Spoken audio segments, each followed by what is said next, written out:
दे रे रे ना.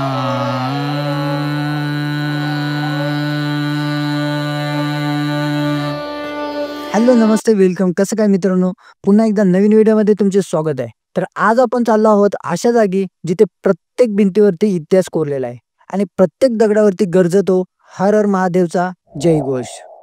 मित्रांनो आता निघूया. तयारी झालेली आहे, रेडी झालेला आहे. नाही विजयदुर्ग 2 गाड्या झालेल्या आहेत आमच्या. किती किलोमीटर आहे आपला इथून? मी मागाशी जास्त बोललो, 30 किलोमीटर लांब आहे इथून. आता निघूया.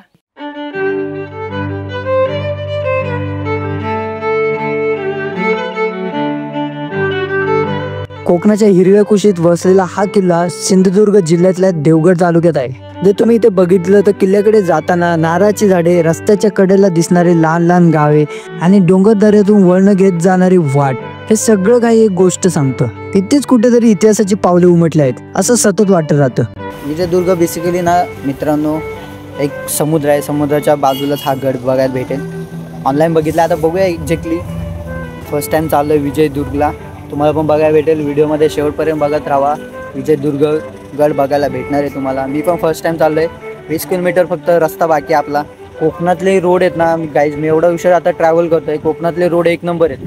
एवढा रोड आहे म्हणजे ट्रॅफिकचे काही सवालच येत नाही. एवढे पाक ट्रॅफिक नाही. गाड्याच मी बेसिकली ना 2-4च गाड्या मला रोडवरती दिसतात आहे. आणि आम्ही एवढ्या स्पीडने आलो आहे की पूर्ण रोड खाली असल्यामुळे फुल स्पीडने आम्ही निघालो आहे.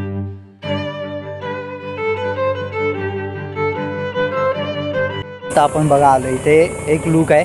बोट बघा केवढी मोठी. त्या बोटनी आपल्याला सिंधुदुर्ग गडावर जायचं असेल तर ही बोट जाते. आपण आता जिथे आलोय ना, एवढं इथं थंड वातावरण आहे. तर समोर गड दिसेल. इथे पोचलेलो ऑलरेडी. तर बाकी दोघं पाठी राहिल्यामुळे थांबले. समुद्रामुळे या गावामध्ये एवढे थंड वातावरण आहे. मी आता तिथे येत होतो तेव्हा कळलं की एवढं थंड वातावरण मला आयडिया नव्हती. पण आता जवळ आलं तर बघते समुद्र आहे. इथे एक बोट आहे समोर, मोठी, खूप मोठी बोट आहे. ती बोट बेसिकली जाते सिंधुदुर्गला. त्या बोटीने आपण आता एवढं लांब जाणार नाही आहे. सिंधुदुर्ग इथून खूप लांब आहे. आता इथं ऑलरेडी विजयदुर्ग आहे. विजयदुर्गला पहिले जाऊ आपण. गड बघूया केवढा मोठा आहे आणि मग नंतर समुद्र बघूया.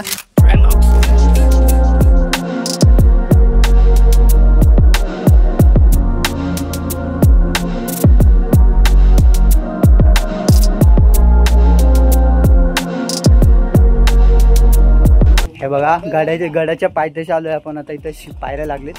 खूप मोठा गड आहे.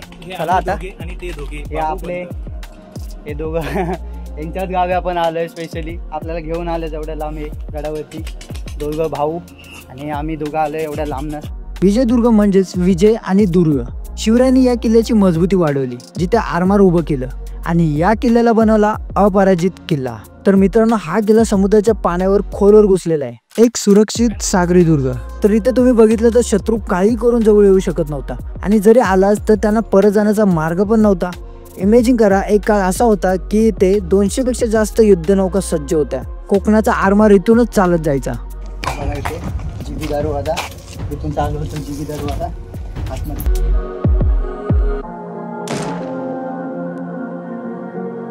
आज या किल्ल्यावरती शांतता आहे, पण या भिंती अजूनही बोलतात.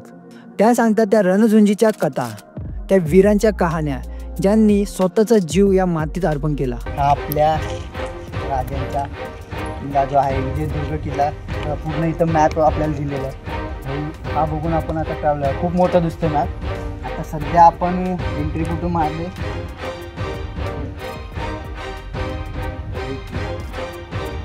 बघूया. खूप मोठा आहे. हळूहळू जाऊया. एंट्री केली आपण आता इथे. गडाच्या किती मोठे मोठे बुरुज आहेत बघा इथे. त्या दोन्ही साईडला बुरुजांच्या मधून आपल्याला गडाकडे जाण्यासाठी पायवाट केलेली बोलू शकतो. ह्याच्यापेक्षा खूप मोठे मोठे गड आम्ही ट्रेकिंग केलेले आहेत.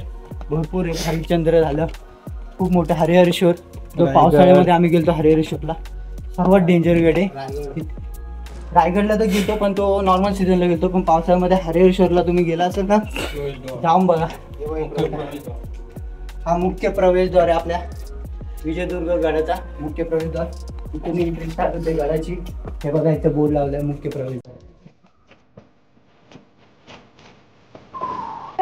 इथे मॅप दिलेला आहे आपल्याला. आता इथं आपण समोर धान्य कोठार आहे या साईडला. पण पहिले इकडे जाऊया. पूर्ण गडाला फिरणार आहे आपण. खूप मोठा गड आहे त्यामुळे आपल्याला काय भरपूर टाईम आहे अजून. आपण इथून स्टार्ट केलेले आहे आता.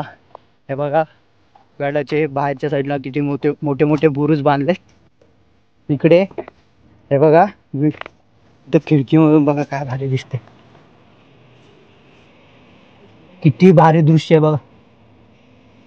ते ऑलरेडी कोणतरी पोहतात एवढ्या मोठ्या पाण्यामध्ये. आणि ह्या साईडला माडी आहे. ही मोठी माडी आहे बघा गडाची. आता इथे मी बसलो इथे गडाच्या एका ही माडी अशी बसलेलं आहे. इकडे बॅक साईडला बघा किती भारी दिसतंय. एवढं भारी आहे. इथे खूप आयडिया नाही मला पण इथे खूप शूटिंग वगैरे झाल्या असतील आय थिंक. आता एवढा ऊन आहे. दुपारची वेळ आहे 1 वाजले. संध्याकाळी आम्हाला लवकर जायचं गाडी पकडली. एक गोष्ट आहे मित्रांनो इथे की कोकणामध्ये लोक खूप चांगले आहेत. खरं चांगले आहेत. एवढं मी पहिल्यांदा इथं आलो पण मला आयडिया आली खूप इथले लोक म्हणजे मिळून राहणारे लोक आहेत.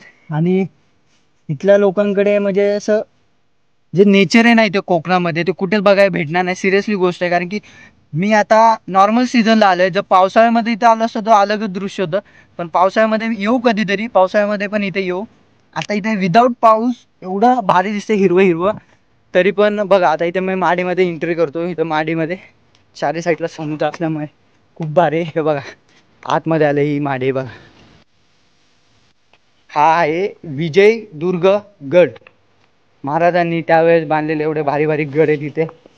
पण सर्व गड फिरलो पण आता इथे कोकणामध्ये हा प्रथमच गड मी विजिट केला इथे.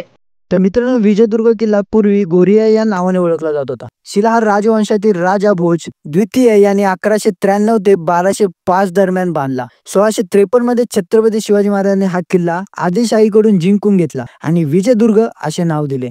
इथले लोकांचं म्हणणं आहे की इथे बाजूला समुद्र आहे. पाणी समुद्रामध्ये खारं असतं आपल्याला माहिती आहे. पण इथे बाजूला विहीर आहे. पण बोलतो विहिरीचं जे पाणी ना ते एकदम गोड असतं पाणी. बघूया आता आपल्याला काय आयडिया नाही. तर या विजयदुर्ग किल्ल्यामध्ये एकूण 27 बुरुज आहेत. असे एक एक करून आम्ही सर्व बुरुज विजिट केले. आणि या बुरुजांपैकी 3 बुरुज हे 3 मजले आहेत. जर तुम्ही इथे आलात तर नक्की तुम्हाला बघायला भेटेल. की पावसाळ्यामध्ये पण इथे बोलतात की एंट्री असते. आता एवढं भारी दिसतंय ते समुद्र वगैरे. तर पावसाळ्यामध्ये जर इथं आलो तर किती भारी लुक दिसेल. आपण आलोय ह्या सीझनला कारण की आता गडा पूर्ण खाली काय आपल्याला इथे गर्दी वगैरे दिसणार नाही. पण पावसाळ्यामध्ये आपण एकदा कधीतरी ट्राय करूया. सिंधुदुर्गला पण एकदा जाण्यासाठी ट्राय करूया. आपल्याला बोट तिथे मी मागे दाखवली तिथून बोट आपल्याला भेटेल सिंधुदुर्गला जायला.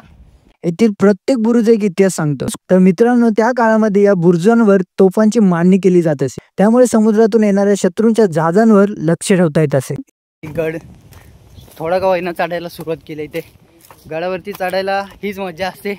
जर तुम्हाला ट्रेकिंगचा एक्सपिरियन्स असेल तर महाराजांच्या कोणत्या पण गडावर किल्ल्यावरती चढायला काही थकण्याची गरज. आपण तिथे मॅपवरती बघितलं जिथून एंट्री मारली होती धान्य कोटाच्या साईडला आलो होतो. आत्ताशी आपल्याला धान्य कोटा तिथे बघायला भेटलेलं आहे.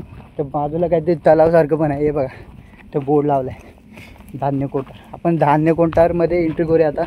एवढं मोठं धान्य कोठार होतं त्या काळामध्ये. हे बघा हे आहे धान्य कोठार. आतमध्ये आवाज एकदम घुमतोय आवाज. एवढं मोठं धान्य कोठार होतं बघा महाराजांच्या काळामध्ये. आपण धान्य कोठार बघितला. आता जाऊया आपण. अजून खूप मोठा गड आहे. बेसिकली आपल्याला दिवस कमी पडेल खूप. अजून घरी पण संध्याकाळी जायचं आहे. मुंबईला निघायचं आहे. त्यामुळे टाईम आमच्याकडे लिमिटेड टाईम आहे. ते बाहेर आलो. बाजूला काय हे बघा इथे जलाशय पिण्याचे पाणी ह्यामध्ये होते पहिले. तसं बघायला गेलं तर किल्ल्यांच्या भिंती सुमारे 40 फूट उंच असून बुरुजांची उंची त्याचप्रमाणे आहे. हा बघा इथं मॅप दिलेला आहे. टँकमध्ये आपण जाऊन आलो. जखनीची कॅनन ओके जखनीची तोफ पण बघितली. भवानी मंदिर बाजूलाच आहे. आणि धान्य कोठार हा मॅप आहे. आपण बेसिकली इथं जाऊन आलो. आता पुढे आपण जाऊया. अजून पण गड खूप बाकी आहे बघा. आपल्या जरी किल्ल्यावरती सर त्या खांबडुबे का करतात तर काही वादळ वगैरे झालं तर मच्छीने इशान देण्यासाठी वर फ्लॅग लावतात. म्हणजे तो तिकोणी पत्रा असतो कारण कपड्यात लावू शकत नाही कारण वारा भयंकर असतो. मग तिकोणी पत्र लावलं तिकोणचे 3 कोण 3 नंबर तुपाने कोण लावतात तर मेरिटाईम बोर्ड पोर्ट ऑफिस. आता एक नंबर कसं एकच पट्टी लावणार ते लांबून दिसणार बघा आई दाखवली ते घरात त्याच्यावर सामान ठेवलेलं आहे.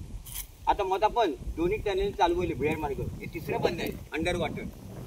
हे पाण्याच्या खाली किल्ल्यात सुमारे 200 मीटर लांबीचा एक गुप्त बोगदा आहे. तो आपत्कालीन परिस्थितीत वापरण्यात येत असे. आता या गडावरती गाईड आपल्याला काय इन्फॉर्मेशन देतात ते ऐका. एकदम खतरनाक आहे. मालवणचा किल्ला बघितलं असेल, बोरीवरून कांगे गावला गेलाय बघा. त्यातून कोल्हापूरचा पन्हाळ किल्ला बघितला असेल. गुफा आहे ना, तिथून एक मावळा घोड्या बसून भुयारी मार्गातून बाहेर निघू शकतो डायरेक्ट, असं सांगतो. सुरुवातीला किल्ल्याचे क्षेत्रफळ फक्त 5 एकर होते, परंतु छत्रपती शिवाजी महाराजांनी त्याचा विस्तार करून ते 17 एकरांपर्यंत वाढवले. किल्ल्यांच्या भिंती सुमारे 36 मीटर म्हणजे सुमारे 118 फूट उंच आहेत. गडाच्या पायथ्याशी खाली तिथून जातो सरळ भुयारी मार्ग बाहेर निघतो, तिथे समुद्र आतमध्ये बघा एकदम पूर्ण हे आवाज पण घुमते महाराजांचा. छत्रपती शिवाजी महाराज की जय. जय भवानी, जय शिवाजी. जय भवानी, जय शिवाजी. हर हर महादेव. असा आवाज घुमतोय आपल्या महाराजांच्या भुयारी गड किल्ल्यावरती. बघा या साईडला तो भुयारी मार्ग नाही बघा, एवढं एवढंच आहे. आता इथे खाली वाकून जायला लागते बघा, खाली वाकून जायला लागते भुयारी मार्गामध्ये. काय त्या काळामध्ये काय गोष्टी बांधतील आपण इमॅजिन करू. आताच्या काळामध्ये एक बिल्डिंग बांधायची म्हटलं तरी किती मेहनत लागते. त्या काळामध्ये दगडापासून ह्या एवढ्या मोठ्या गोष्टी बनवणं म्हणजे किती मोठी गोष्ट आहे आपल्यासाठी. महाराजांनी आपल्यासाठी काय काय गोष्टी केल्या, आपल्यासाठी किती लढाई लढल्या, त्यांच्यासाठी एक सॅल्यूट आपल्याकडून बनत आहे. तर हा होता आपला विजयदुर्ग किल्ला. आपला मित्रांनो फायनली संपूर्ण गड फिरून झालेला आहे. टोटल 27 बुरुज होते. आपल्याला सर्व बुरुज काय फिरायला भेटले नाही, पण आपण थोडे जे पण बुरुज फिरलोय आपण सर्व इन्फॉर्मेशन मी तुम्हाला सांगेल. छोटे छोटे बुरुज आपण फिरलेलं आहे. टोटल 27 बुरुज आहे. पूर्ण मोठा गड असल्यामुळे खूप इथे बुरुज बांधलेले आहेत. बाजूला एक छोटं हनुमान मंदिर पण होतं. एवढा मोठा गड आहे, खूप मोठा आहे. तुम्ही पण या विजिट करा आपल्या महाराजांच्या विजयदुर्ग गडावरती. बेसिकली मला तर हा गड फिरायला खूप मजा आली. महाराजांनी हा गड त्या काळामध्ये जो पण बांधलेला आहे खूप मोठा गड आहे. कोकणमध्ये हा छोट्याशा गावामध्ये वसलेले विजयदुर्ग, बाजूला चारी साईडील समुद्र, खूप मोठा गड आहे. फिरायला मजा आली. आता इथून निघूया आपण. बेसिकली इथून जाणार आहे आपण आता घरी. घरून निघणार आहे थोड्याच वेळात मुंबईला. Thank you watching video.